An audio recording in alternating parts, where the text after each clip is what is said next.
Hey, what's up guys? So in this video, we will see how to add contact information on the Samsung Galaxy A26. Now to do that, just open the settings app on your smartphone. Now from here, just scroll down and tap on lock screen. Now from here, just tap on contact information. Now from here, you can add your contact information such as your phone number or your email address, so you can be contacted if you lose your smartphone. Now for an example, if we add our email address, now once you add your contact information, just tap on done.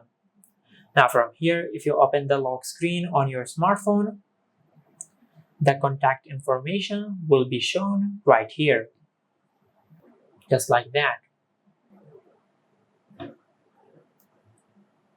And this is how you can add contact information on the Samsung Galaxy A26.